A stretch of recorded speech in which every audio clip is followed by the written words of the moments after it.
హైందవ సామ్రాజ్యం కోసం మాతృదేశం కోసం వీరోచితంగా పోరాడి దేశానికి ధర్మానికి ఆదర్శంగా నిలిచిన వ్యక్తి ఛత్రపతి సంభాజీ మహారాజ్ అని అలాంటి మహనీయుల జీవిత చరిత్రను నేటి యువత తెలుసుకోవాల్సిన అవసరం ఎంతైనా ఉందని ఆళ్ల మురళి అన్నారు. సంభాజీ మహారాజ్ వర్ధంతి సందర్భంగా భద్రాద్రి జిల్లా కేంద్రంలోని కొత్తగూడెం రైల్వే స్టేషన్ వద్ద వీర శివాజీ మహారాజ్ సేన ఆధ్వర్యంలో సంభాజీ మహారాజ్ చిత్రపటానికి నివాళులు అర్పించారు. అనంతరం ఆయన మాట్లాడుతూ ఛత్రపతి శివాజీ సంభాజీ మహారాజ్ లాంటి మహనీయుల చరిత్రను నేటి యువతరం తెలుసుకొని వారి స్ఫూర్తితో ముందుకు వెళ్లాల్సి ఉందన్నారు. కానీ కుట్రపూరితంగా దేశ ధర్మ పరిరక్షణ చేసిన వారి చరిత్రలను తెలుసుకోలేకపోయారని, ఇప్పటికైనా యువతరం మేల్కొని ఛత్రపతి శివాజీ సంభాజీ మహారాజుల చరిత్రలను పూర్తిగా తెలుసుకొని వారు చూపించిన పోరాటాలను ధర్మ నిష్ఠలను కలిగి దేశాన్ని మన ధర్మాన్ని కాపాడుకోవాల్సిన బాధ్యత మనపై ఎంతైనా ఉందన్నారు. ఈరోజు 1689లో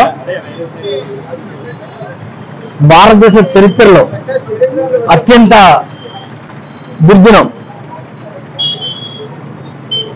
ఔరంగజేబు శ్రీ ఛత్రపతి శివాజీ మహారాజ్ గారి పెద్ద కుమారుడైన శ్రీ సంభాజీ మహారాజ్ని ప్రత్యక్షంగా ఎదుర్కోలేక కుట్రతోటి బందీగా పట్టుకొని 40 రోజుల పాటు తన ధర్మం మార్చుకోమని చెప్పి చిత్రహింసలు పెట్టి కలుగుడ్లు పెరిగివేసి కళ్ళు పొడిపించి చర్మం ఒలిపించి గోళ్లు పీకించినా కానీ తన ధర్మం మార్చుకోకుండా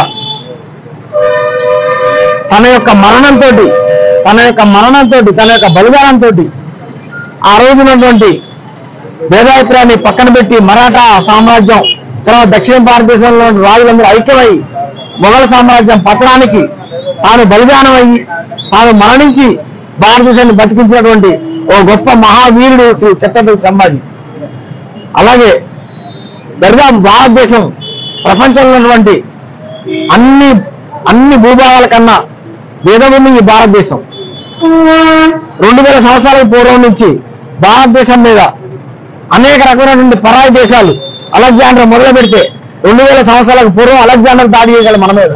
అలెగ్జాండర్ని కనీసం సింధు నది దాటకుండా ఆ రోజున పురుషోత్తము అడ్డుకుంటే ప్రపంచ విజేత అని చెప్పి అలెగ్జాండర్ తిరిగి వాళ్ళకి పారిపోవాల్సి వచ్చింది.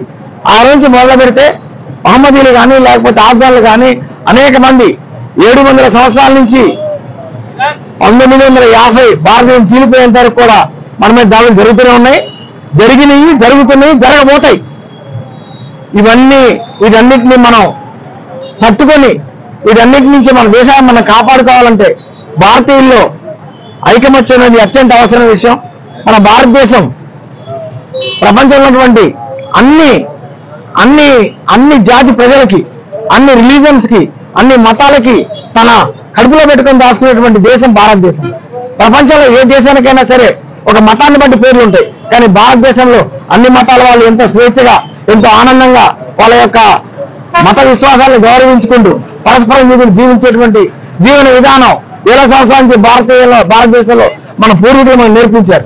దాంట్లో భాగంగానే ఎంతో గొప్పగా ఈ దేశాన్ని కాపాడటానికి ఎన్నో వేలాది మంది కూడా చెప్పడానికి మనం టైం సరిపోదు, చెప్పాలంటే ఇది కూడా సరిపోయి ఎంతో మంది త్యాగ ఫలంతో ఈ రోజు మనం ఇట్లున్నాం. కాబట్టి ఈ యొక్క ఛత్రపతి సంభాజీ గారు ఔరంగజేబు అత్యంత దారుణంగా చంపిన ఈ రోజులు ఆయన నివాళులర్పించిన కనీసం బాధ్యత అనుకుని మేము కొత్తగూడెంలో యొక్క ఈ కార్యక్రమాన్ని మరోసారి ఏర్పాటు చేశాం. జై ఛత్రపతి సంభాజీ మహారాజ్ కే, జై ఛత్రపతి సంభాజీ మహారాజ్ కే, జై ఛత్రపతి శివాజీ మహారాజ్ కే.